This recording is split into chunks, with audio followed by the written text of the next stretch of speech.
I'm Tom Grant.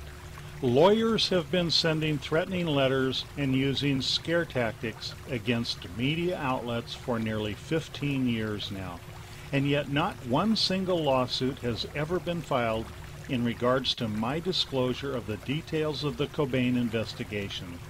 So silence is the title we've chosen for our first segment. Watch and listen to what happens, and you'll soon see why. Are we entitled to freedom of speech in America? Let's find out.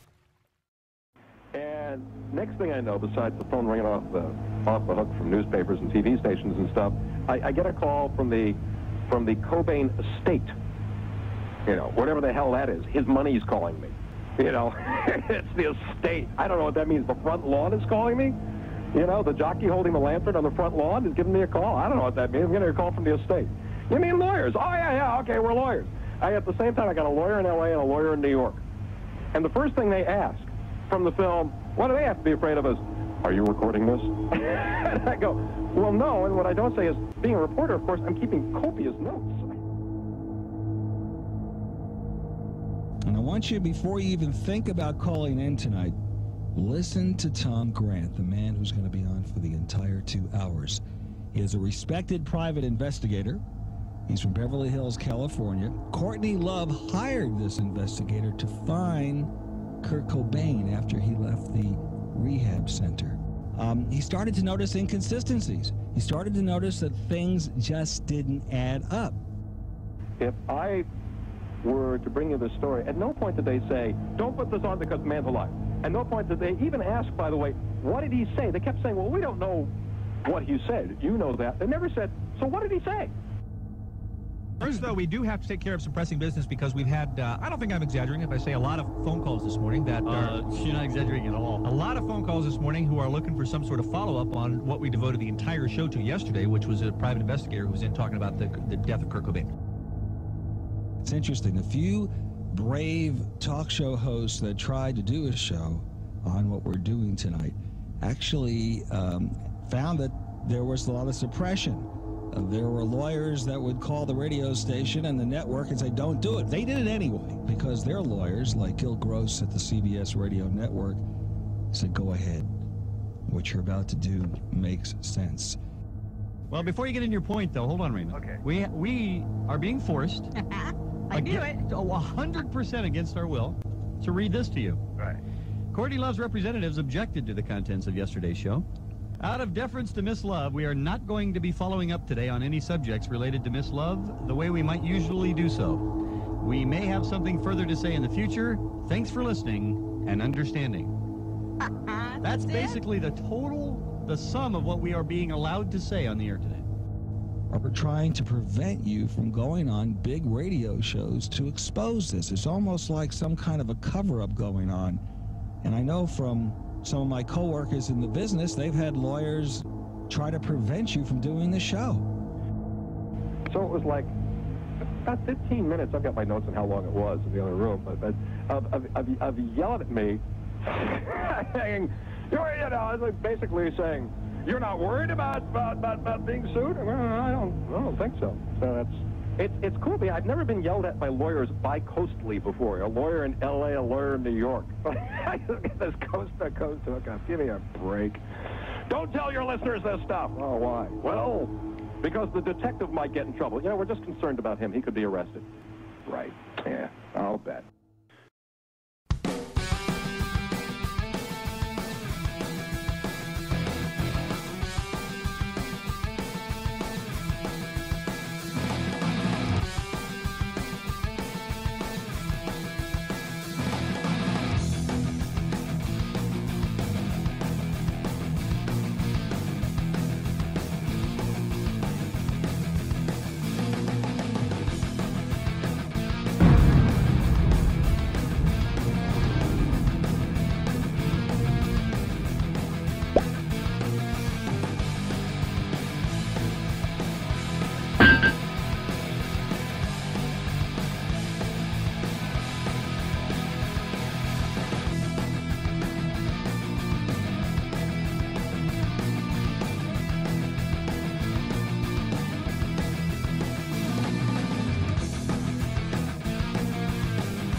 investigator Tom Grant goes public. Back to Tom Grant, a Los Angeles-based private investigator and former L.A. County Sheriff's deputy.